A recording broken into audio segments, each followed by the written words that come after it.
does the caller, I mean, the intake person also ask the caller things like, is this a boyfriend that you suspect? Is it a husband? Yes. We know what certain red flags there are around. Right, exactly. Unmarried moms with a live-in boyfriend who's not a biological father. I mean, do they ask those types of Right, we do. Right, we ask all of those questions at the intake. We want as much information about the composition of the household as possible, and we certainly want to know if there is a boyfriend in the home or a girlfriend in the home, as well as how many people are in the home, how many adults in the home. Because interestingly enough, studies show that if there's more than one adult in the home, there's a higher risk sometimes for particularly neglect. Because then everybody says, oh, I thought you were watching the child. No, I thought you were watching the child. So we ask quite a few questions. There's a lot that the reporter may not know. And what we always say to certain key questions is that the unknown raises the risk level to the child. So we ask, so there's some information that we would not be able to get until we have interacted with the family.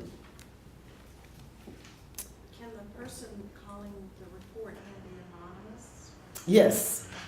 Right, and we do get a number of anonymous callers. 75-80% of our calls are from mandated reporters. Generally, again, the school systems are going to be our highest, close to 40%. Then probably another 20-25% are law enforcement. And then another 20% or so, 15 to 20 would be medical providers. And then you have families, neighbors, and then, right, we do have some anonymous callers. Right. Give their information here. Mm-hmm. Right, it's protected, which has been, kind of difficult sometimes for people who want to remain anonymous, and as we start to ask more questions at intake. Because someone may not want the family to know, I made the call. As you start to ask certain questions, the reporter will say, well, if I tell you that, they're going to know it was me who made the call. What we impress upon people is that our first thing is about protecting children. But we do tell them that, the report is going to be anonymous. We do not disclose to the family who made the report. But of course, based on what the allegations are, there are times when they can figure that out. Law enforcement certainly does not care that they know that they made the report. So.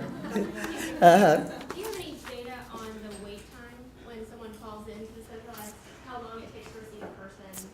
Yes, we do, and I don't have it in front of me, and that's something that we're really working on. As of yesterday, we've brought up all regions, so we have more staff who are working, manning the hotline now. I think as of this morning, we have 100 case managers doing our call center work.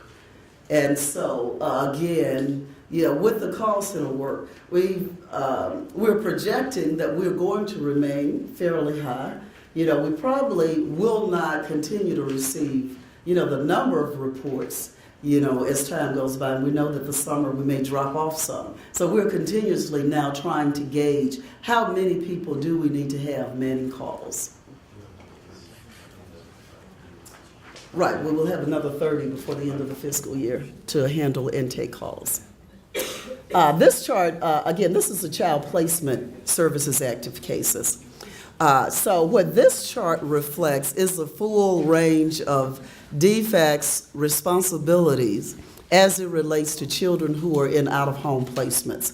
And this chart then includes children who are in the legal custody of DFCS that we have responsibilities toward. It also includes those youth 18 to 21. They are not in DFCS custody. They're in, we began calling this Extended Youth Supportive Services, because when we did a focus group with 18 to 21-year-olds, they said they did not want a label such as foster care because they were no longer in foster care. So we call that Extended Youth Supportive Services. They're not really in our custody, they are in our care. Also, Interstate Compact for the Placement of Children, ICPC. This is when children are placed in Georgia from other states. We have an agreement through ICPC that we will be monitoring those families also. They are in the custody generally maybe of another state. or they may be here, still placed with a relative. We're doing some home studies or something for another state. So we also monitor those. We also have children who are in the care of relatives. They may or may not, if they were in our custody, that would be captured under the legal custody of DFCS. But we also are monitoring homes in which children are placed with relatives and they may be in the legal custody of that relative. So this shows that as of end of March, we had 11,707 such cases. So as you can see, that number has certainly increased. Next slide, I think I'll show you how many are in the legal custody of DFCS under the age of 18. Dr. Hill, with the out-of-state children, if they come and they've been in Georgia since age 12, and they're now 17, is there a time frame that they should move from that other state's custody to Georgia's custody? If they're here, they're going to school here? That's interesting. That's probably more for a lawyer, such as the Office of Child Advocate or the judge, because with ICPC, generally, right, we want to do most of this work. Usually we're on the front end before the child gets here. We've done that. Judge Walker? We want to use ICPC and keep them by their state because their state's Medicaid pays their medical insurance. Right. We want to stay there, paying. Okay. And I'll say why I asked in the challenges that we see in higher ed, post-secondary. Those students come into, they want to apply. And then they're out-of-state fees. Recently. They want to apply to a local school. They've gone to middle school and high school here. There's no records. There is very little that the school counselor had. And on a recent visit, I had a school counselor and principal ask me what to do with this particular child who's in the care of another state. And then this has been with their life for a long time. We've seen that a lot, that they've gone to school here, and then when they move into post-secondary school, they're not, we have a lot of students that are considered the ward of the state of Georgia, and we know how to continue to communicate. But if their state is New York or Illinois and Florida, it raises challenges for post-secondary.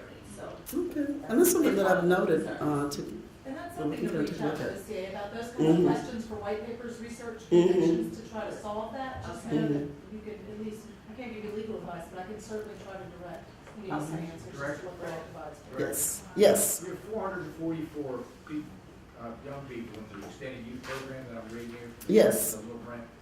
What percentage of the 18 to 21-year-olds does that represent? You have 444, for example. I mean, the ones that have aged out in that bracket. What percent are we talking about? Because we keep looking at the stats of these people after they age out, and unfortunately, the productivity stats aren't very promising. So what percentage do you think? Oh, this is right. It is a very small percent. This is only probably a good 30-40% of youth because, and I'll show you, I have another slide showing the numbers in that range each year. And ideally, it would be growing, as more youth were in that category. But you're right, this is a small percent of the total number of youth who are going to be aging out each year. Particularly if we're looking 18 to 21, that if I had, let's say, 300 youth age out of care over the next 4 years, I should see that steadily increasing, but we're not seeing that. And I'll have more information to share with you as I show you the breakdown by year and why we're moving to this opt-out. This one shows just children in the actual legal custody of the department. These are youth who are 17 and under. So again, you see that green line that we are higher than we were back July of 2009 is what that 8,854, the blue line across the top at the end. So I think this is the link to the investigations. So as we saw the family preservation numbers not change, we're seeing this number change, and that they're coming straight from an investigation. Do you have a chart that shows the breakdown by age range? I don't have it here, but that is information that we do collect, and we do have the breakdown by age range. And is it largest for Right, the probably. population or the oldest population? it's going to be largest for the children 5 and under, you know, and as you had mentioned before, that youth or babies 0 to 5 are at the greatest risk of maltreatment. And so the majority of our reports, probably close to 50%, and Stephen Reed is our data guy, as he mentioned, are going to be under that age range of 5. And but they're also, in terms of the in-care rate, those 5 and under tend to be leaving care sooner now than, you know, the other kids. So, but it is, it's going to be, the majority are going to be small children.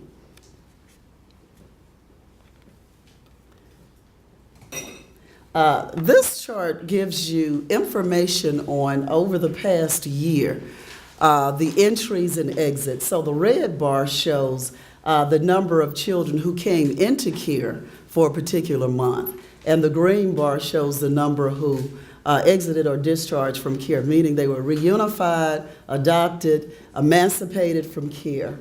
Also, in the numbers across the top, I want to make sure you understand the difference between these two. We tend to report our data out, our census, a couple of ways. This chart with the 8,862 for March shows the total number of children who were in care at any time during the month. All of the kids that came in and left. So that's why that number is high. So if I'm asked how many kids were in care at any time in March, it was 8,862.